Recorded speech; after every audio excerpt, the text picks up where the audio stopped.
Everybody, this is Hondo Carpenter, your Las Vegas Raiders beat writer on SI and the host of the Las Vegas Raiders Insider podcast. It's great to be with you. Super excited. You know it's Sunday when you look and you see that guy, the one and only, the legend, Matt Hladek from Men's Journal, great writer. He joins us each and every week because I cover the NFL microly and he has the view macroly as a national journalist. And it's just great to get perspective. We got a lot of things to talk about with you today, Matt, but I want to obviously we're going to start where we always start with the Raiders. And I want to get into Pete Carroll. The Raiders have momentum now.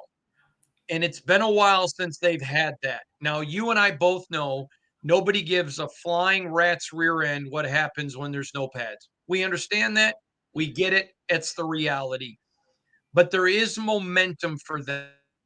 And oh, what a difference a coach makes. For sure. I think, and like we've said before, obviously a coach with the type of, resume that Pete Carroll has in his life makes it, a gigantic difference. Someone who's been to multiple Super Bowls, has won a national championship at the college level. I think that's why the Raiders hired him. I think they hired him to kind of get that adult in the room and get somebody who isn't going to be trying to establish themselves and establish their culture as a head coach the way Antonio Pierce was as a first-time head coach, or Josh McDaniels trying to kind of reboot himself and his next try as an NFL head coach. You're getting someone who's just installing what they do and installing what they know because they have it all built up. So I think that's the main difference with a Pete Carroll. I want to. So I mentioned this to you. I had a player tell me that he was the most authentic human being he'd ever been around. And it was a player who's not one who is prone to hyperbole or verbose. So that meant that clearly got my attention. But one thing about Pete Carroll is his ability to just bring everybody into his circle. Everybody feels like they're part of it with him. I'm curious because you see a lot of young coaches. I'll give you an example. Josh McDaniels, who I've known since he was a graduate assistant at Michigan State. He is a wonderful person. When he got the job with the Raiders, the players liked him almost immediately. And then all of a sudden, when he had to start being a head coach and they noticed, oh, that's kind of cringe, or, and they realized he probably wasn't the best coach, it was tough for them because they liked him as a person. They just knew he wasn't a good coach, a good head coach. He's a great offense coordinator, he's not a good head coach. And there are things he tries to do that are Belichickian, but it doesn't fit his personality. I think one of the things that makes Pete Carroll, to me at least, and I really noticed it at USC. I don't think he was this way before USC. I'm actually going to talk to him about this at training camp. But I think with some failures and with some age, he learned, I'm just going to be me. I'm just going to be authentic. If you don't buy it, I don't really care because it's my life. I've got to be me. I would think more coaches would follow Pete's example than trying to go be Belichick or Andy Reid. Just be who you are. I'd love your thoughts there. I think you need that authenticity. I think that's the first thing that a player can see through on any level in any sport is when the coach is coming off as fake or not disingenuous. I think that if you are not yourself and you're not leading the way that you feel comfortable in the way that's true to who you are, it's going to be noticeable. And I think that's how you lose your assistant coaches. That's how you lose your players quickly.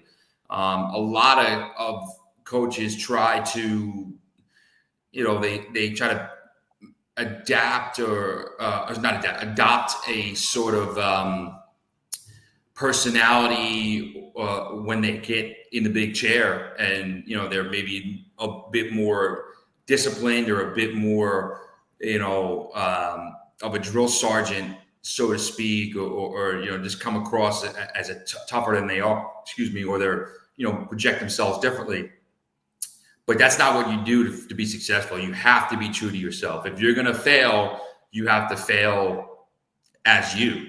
And the only way you're going to succeed is if you are true to who you are and lead in a way that's authentic and comfortable. Yeah, I agree with you 100%. And I think that's something that really stands out to him. All right, I'm going to go in a little bit different direction with you, but I want to talk Raiders, but a different aspect. When you look at this team and what their defense did, even with the 9 injuries, the starters, when you look at, their problems were 9 injuries on defense alone. But the real issues were quarterback. They bring in Geno. And let me tell you something. I'm going to tell you this, Matt. Watching that guy, that ball is so smooth off of his hands. I like Derek Carr. This is not a slam on Derek Carr, but in the 6 years I've covered this team, I have not seen a quarterback that smooth. And I'll go back to all of my years. The only quarterback in the offseason that when you saw him, he looked different like this was Matthew Stafford. I don't think he's Matthew Stafford. I'm not saying he's Matthew Stafford, but it's the only other time in preseason when I've thought, wow, this guy is noticeably different. He's on a different plane. Talk about Geno Smith and what are fair expectations for him this year?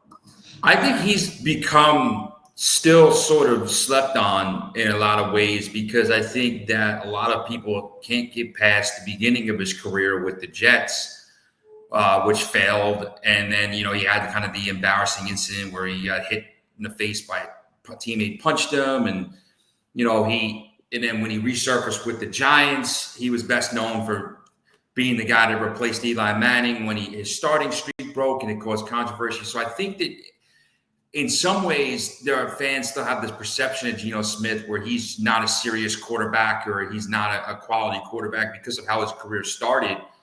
And I think that's unfair. I think if you look at the way he played the last few years with Seattle, not always in the best circumstances, didn't always have the best offensive line around him.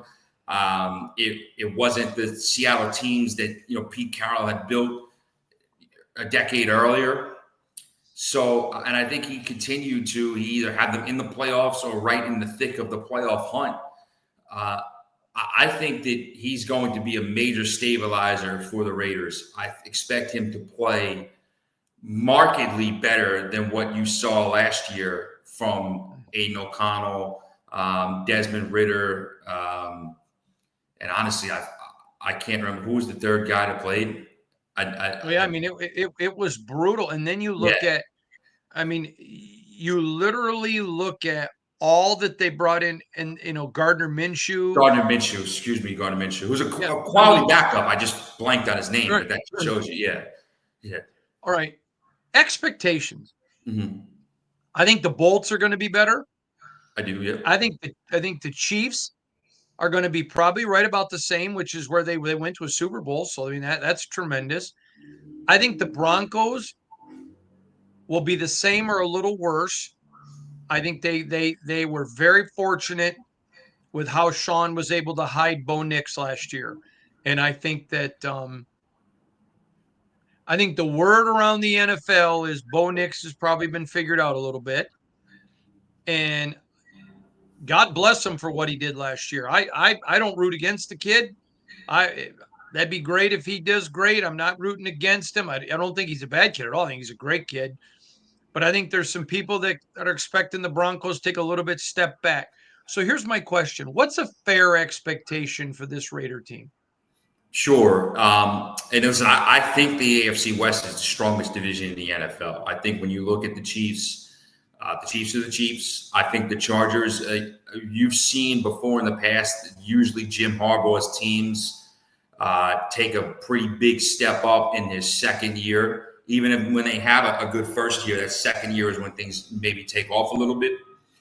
And then the Broncos, I'm still expecting them to be tough and competitive. We'll see if it's something built long-term there with that roster and Bo Nix, or if it was something where they kind of overachieved a little last year. But I'm still expecting them to be a tough out.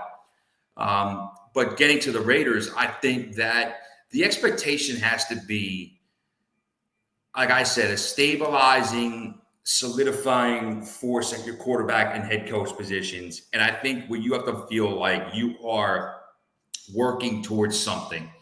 You have, you went from 7 wins to 5 wins. I think if you're in that 7, 8, maybe 9 win tier again, you feel like you had a pretty quality season and things are getting better. You have to feel like there is something solid, foundation and progress being made with the Raiders. I think that's the biggest thing. And we've touched on it for a couple of years now on this podcast, but it hasn't been there. So I think that that's what you have to find if you're Vegas. You have to have the belief that after this season, no matter what the record is, even though you obviously hope the record is improved on last year, you have to have that belief that you're building towards the future. So I got asked by an NFL executive yesterday at text. This is why I was looking down and pulling the text up. Ready? Hondo, drinking a beer with another guy, and we came up with a good question for you. Who has a better 2025 season, stat-wise? Geno Smith or Dak Prescott? That is a good one because Dak obviously has some health concerns coming off of last year. I do think that when you look at what the Cowboys did getting him that second receiver with George Pickens could potentially be pretty big there. It's a really good question. I would still give the Cowboys, obviously, that they have, I think, more proven receiving talent around him. Whereas with the Raiders, you have Jacoby Myers and you have some younger guys. You have some guys that they're trying to build up, although they do have Brock Bowers, who is, a major weapon. Both new head coaches, although obviously Geno has more familiarity with Pete Carroll than Dak does with Brian Schottenheimer. Although he was his OC last year, Pete was with Geno for a couple of years in Seattle.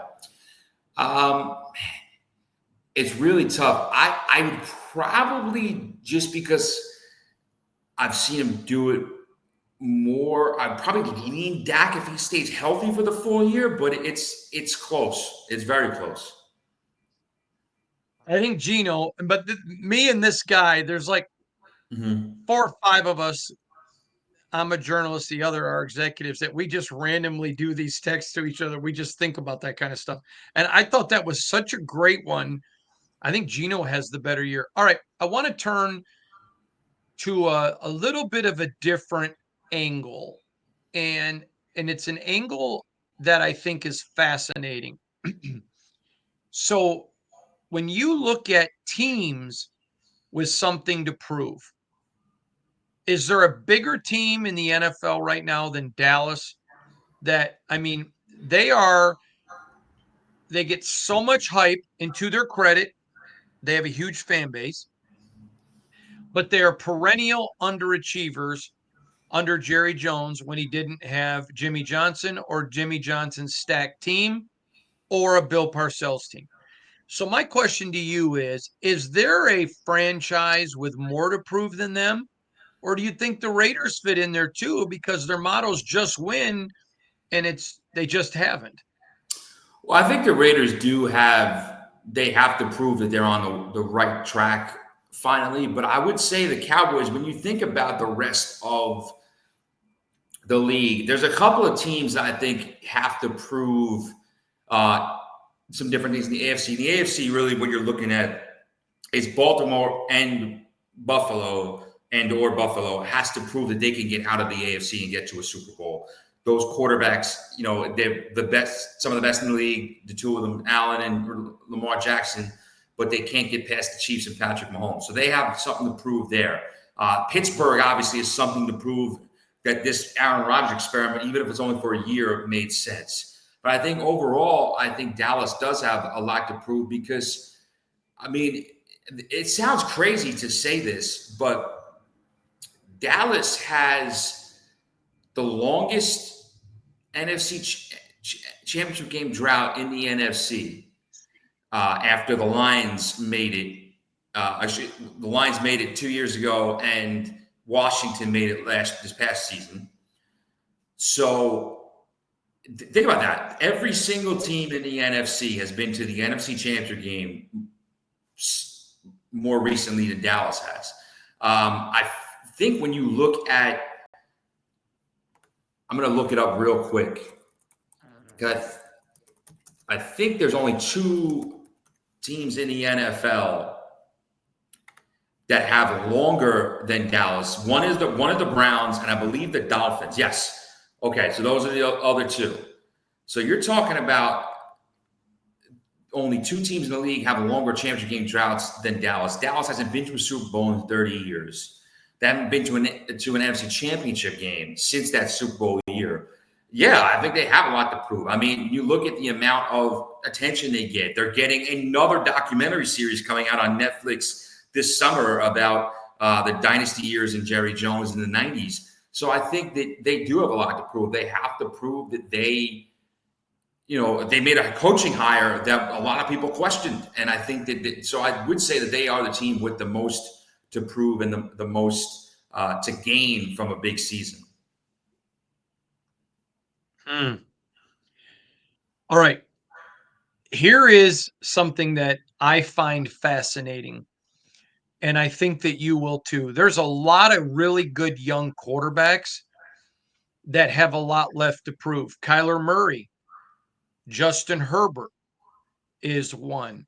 I'm not going to put rookies. I'm not even going to put a CJ Stroud in there. He's too young. But I think Kyler Murray, Justin Herbert. So let's just go with those 2. Who's got more to prove? I think Kyler does, because I believe that he is still not necessarily looked at as the bona fide top tier guy the way Justin Herbert is. I think if you look at people's lists around the NFL, they're going to have Justin Herbert but some may even put him back end of the top 5, but at the very least, I think people are going to put him in that back end of the top 10. But he has a lot to prove. I mean, listen, football is the ultimate team sport, and quarterback wins as a stat can be overrated, because we've seen guys win games where they don't even play that great, but their team kind of carries them or things break their way. However, with Justin Herbert, I think is, whether he likes it or not, or whether it's totally fair or not, it's going to be there, that stigma that he hasn't gotten it done in the playoffs until he wins a playoff game or multiple playoff games. With that said, I would still probably put Kyler Murray with more to prove, just because, I think that Justin Herbert still has that established belief in him around the league as, a top tier guy, whereas Kyler Murray, people are looking at him as, is he a guy that how far can you win a championship with him? Can you win, what is the ceiling with him? What about Trevor Lawrence? Another guy for sure. I think that Trevor Lawrence is someone who is, was expected to be a generational prospect when he came into the league, and he's had some flashes. And listen, no one's going to deny that the situations he was put in Jacksonville were not conducive to winning for the most part. I mean, coming in with Urban Meyer as a rookie, things really dissipated with Doug Peterson after a promising start. He's had some injuries, but still, I think you need to see more from him, especially in a division that remains quite winnable. I think that Houston will be the favorites again for good reason. Their roster's still solid. CJ Stroud is still an excellent young quarterback. But beyond that, I mean, Tennessee seems to be rebuilding. The Colts are always there in the playoff mix, but they often fall short. There's no reason why Jacksonville can't make a run at the AFC South title this year. And I think that they brought in Liam Cohen for the major reason of tapping into whatever's left of Trevor Lawrence that hasn't been seen yet. So I think he has a lot to prove, that he's a guy that you can count on and you can challenge to, for that supremacy in the AFC. And the one thing I will add real quick is that one thing that's a little bit more pressure on Trevor Lawrence and Justin Herbert than perhaps even Kyler Murray is that in the AFC, you have the best quarterbacks in the NFL overwhelmingly. I mean, there's some good ones in the NFC, but the AFC, it's stacked. So you're not getting a deep playoff run in the AFC if you don't have a legit dude at quarterback. More to prove, Herbert or Lawrence? I think Trevor Lawrence has more to prove because I think Justin Herbert has shown more and has looked more like a franchise quarterback. Justin Herbert's big thing is he just has to show he can do it in the postseason and, when the lights come on there. Brock Purdy is a guy, got the big deal. Mm-hmm. I don't have any concerns about him not producing. I think he's already played really well. He's sustained it. I think he's going to be fine. I'm curious your thoughts on Brock Purdy. Yeah, I think the question has always been with him. First, I think it was, is he for real? Like, is this a mirage? Is this kid actually can play, Mr. Irrelevant? And then I think it moved to, okay, he could play, a little bit, but is he a guy who you're going to win a Super Bowl with? They came really close with a loaded roster and him playing up to par 2 years ago. So, but now you're getting paid more. That means less money for the rest of the team. You're going to have to carry more of the load, shoulder more of the load. How does he handle that? I think he's going to be a capable quarterback in the NFL for as long as he's able to play. It's just, does he have that next gear to kind of get you to? All right. This is fascinating talking quarterbacks and just the way the whole thing comes together. I think there's a lot of young ones with potential. I think CJ Stroud can be an absolute superstar in this league. I love everything about him. I just think there's a lot of really good play, but I think there's a lot of quarterbacks that maybe people put a franchise thought process on that have to start proving right now. And I think that's pretty fascinating to me. All right, he's the great Matt Hladek. Matt, tell everybody where to find you on social media, Sure. and then give us a pimp for Men's Journal. Yeah, you can find me writing on Men's Journal now. You can go over there and I'll tell you, I'm writing about some sports stuff, but also some entertainment, some food, some pop culture, hard news, everything. But if you want to see me on there, just talking almost all strictly ball, you can follow me on X, Twitter, at Matt Hladek 919, at MATTHLADIK 919. Awesome. Matt, stay with me. I got to talk to you for a minute. We'll see you all back here on Monday.